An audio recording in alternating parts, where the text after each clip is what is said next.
Research बायस क्या होता है, किस किस टाइप के होते हैं, कैसे इसको सॉफ्टवेयर से हम रिड्यूस कर सकते हैं, इस सब के बारे में डिस्कस करेंगे इस वीडियो में। कोई भी सिस्टमेटिक एरर्स जो हमारी स्टडी के रिजल्ट्स को, हमारे कंक्लूजन्स को अफेक्ट करें, उनको इनकरेक्ट करें, हमारे डिसीजन मेकिंग को मिसलीडिंग करें, हमारी फाइंडिंग्स की क्रेडिबिलिटी पे क्वेश्चन या उसकी क्रेडिबिलिटी को रिड्यूस करें, या जो हमारी पॉलिसी मेकिंग या रियल वर्ल्ड के एप्लीकेशन में किसी भी तरह के हमारे बायस क्रिएट करते हैं, उन सब को हम रिसर्च बायस की कैटेगरी में रखते हैं। ध्यान रखिए, रिसर्च बायस, रिसर्च गैप और डिसीजन ट्रैप तीनों अलग अलग चीज़ हैं। इसी प्लेलिस्ट में मैंने बाकी दो टॉपिक पे भी वीडियो बनाई है, उसको देख चेक कर लीजिएगा।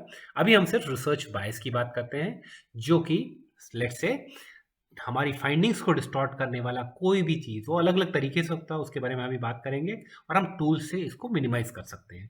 इसको रिड्यूस करना, रिमूव करना ज़रूरी इसलिए है क्योंकि अदरवाइज हम ब्लाइंड फोल्डेड जजेस की तरह काम करेंगे। एक छोटी सी स्टोरी है। एक राजा ने अपने 4 जज अपॉइंट किए कि मेरे अलग अलग कैटेगरी वाले आम में से सबसे अच्छा, सबसे बढ़िया और प्यारा कौन सा है, और उनके आंखों में पट्टी बांध दी। हर एक जज की प्लेट में सिर्फ एक ही आम था, और हर जज ने अपने प्लेट में जो आम था उसको बेस्ट कैटेगरी दी थी, 10 आउट ऑफ 10 लेट से। अब इस आर्टिफिशियल एग्जाम्पल के अंदर 3 बायस साफ साफ इमर्ज होके आ रहे हैं। पहला तो ये है कि जज ने बाकी ऑप्शंस कंसिडर नहीं किए। दूसरा, जज ने कंपैरिजन नहीं किया। तीसरा, अगर जज का खुद का पर्सनल टेस्ट, लेट से किसी जज को मीठा पसंद है, किसी को थोड़ा कम मीठा, किसी को खट्टा, तो उसका पर्सनल प्रेफरेंस भी की चॉइस को इन्फ्लुएंस कर रहा है। तो ये कौन कौन से बायस हैं, कमेंट बॉक्स में लिखिए, तब तक हम डिस्कस करते हैं टाइप्स। यहाँ पे हमने 7 कैटेगरीज क्लासिफिकेशन स्टडी किया है। पहला है सिलेक्शन बायस। सिलेक्शन बायस तब होता है जब हम सैंपल को अनरिप्रेजेंटेटिव या रैंडम तरीके से नहीं करें, रिप्रेजेंटेटिव सैंपल नहीं करें, हम रैंडम तरीके से नहीं करें, हम अपनी उसी में सिलेक्शन के टाइम ही बायस लगा लें। लेट्स से आप जॉब सेटिस्फेक्शन का सर्वे कर रहे हैं और आपने एक पर्टिकुलर डिपार्टमेंट या एक पर्टिकुलर कैडर या एक पर्टिकुलर टाइप के ही एम्प्लॉयज़ को कंसिडर किया, बाकी को कंसिडर ही नहीं किया अपनी स्टडी के अंदर। ये सिलेक्शन बायस है। और या फिर अनदर एग्जांपल, आप डायबिटीज़ की कोई स्टडी कर रहे हैं और आपने एक पर्टिकुलर जेंडर या एक particular category, let's say elderly people, उनको हटा ही दिया, उनको इंक्लूड ही नहीं किया। जब नींव ही टेढ़ी है तो बिल्डिंग कैसे सीधी बनेगी? That is the point.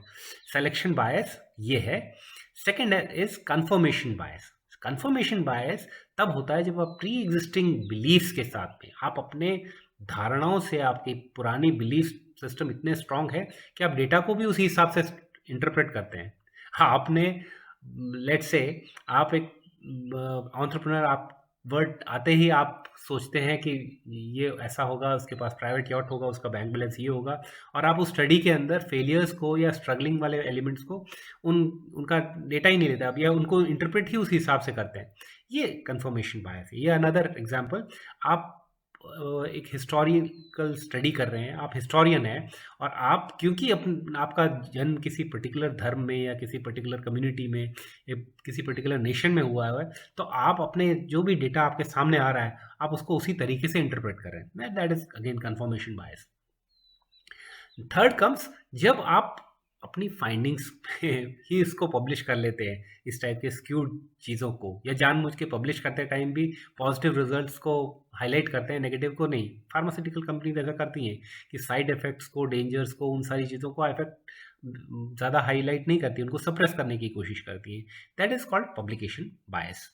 Major point bias, चौथी कैटेगरी, ये तब होता है जब हम डेटा कलेक्शन मेथड्स में ही हम कुछ इनएक्यूरेट सिस्टम इंक्लूड कर दें, या हमारे फ्रेमवर्क्स में ही कोई गड़बड़ हो।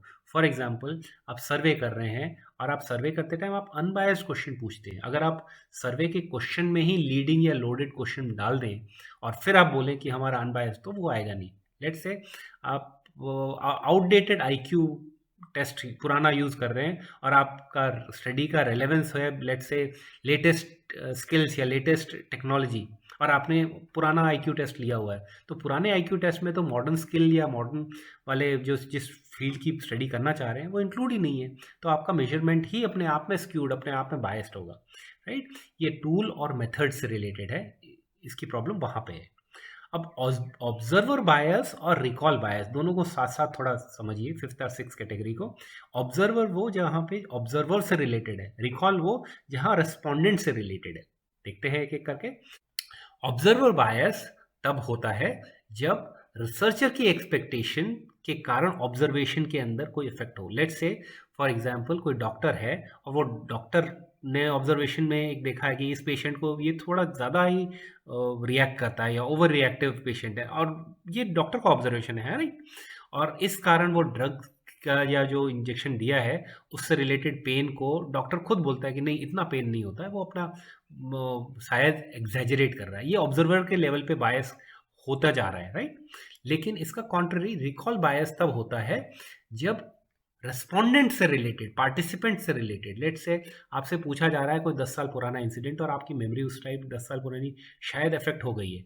आपसे पूछा जा रहा है, किसी पेशेंट से पूछा जा रहा है कि 10 साल पहले जो आपके हार्ट अटैक आया था या उस टाइम क्या। अब वो पेशेंट की मेमोरी के ऊपर डिपेंडेंट है। अगर उसकी पेशेंट की मेमोरी पे सारी चीज़ें सही तरीके से एक्यूरेटली आई तो फेयर ऑब्जर्वेशन आएगा, अदरवाइज रिसर्च को अफेक्ट करेगा। So that is recall bias. Finally seventh category is sampling bias. जब हम कुछ सैंपल्स को, कुछ पॉपुलेशन के कुछ पार्ट को अंडर रिप्रेजेंट कर दें या मिस आउट कर दें। फॉर एग्जांपल हमने को पॉलिटिकल सर्वे किया और उसके अंदर एल्डरली पीपल को इंक्लूड नहीं कर पाए क्योंकि वो सर्वे ऑनलाइन था। अब ऑनलाइन होने के कारण जो लोग स्मार्टफोन यूज़ नहीं करते वो let's say elderly population include नहीं हो पाई, तब ये सिस्टमेटिकली हमने एक्सक्लूड कर दिया है। That is topic related to sampling bias. अब बायस को रिड्यूस करने के सॉफ्टवेयर्स पे फोकस कर देते हैं। स्टैटिस्टिकल सॉफ्टवेयर्स हैं, एसपीएसएस, आर, पाइथन, जो क्वांटिटेटिव डेटा पे, क्वालिटेटिव डेटा के लिए एनवीवो, एटलस हम यूज़ करते हैं। अगर हम साइटेशन या सोर्स की ट्रैकिंग रिलेटेड एरर को बचाना चाहते हैं तो उसके लिए भी सॉफ्टवेयर्स हैं, और अगर हम सिस्टमेटिक रिव्यू करना चाहते हैं तो उसके लिए भी सॉफ्टवेयर्स हैं। फाइनली हमारा आंसर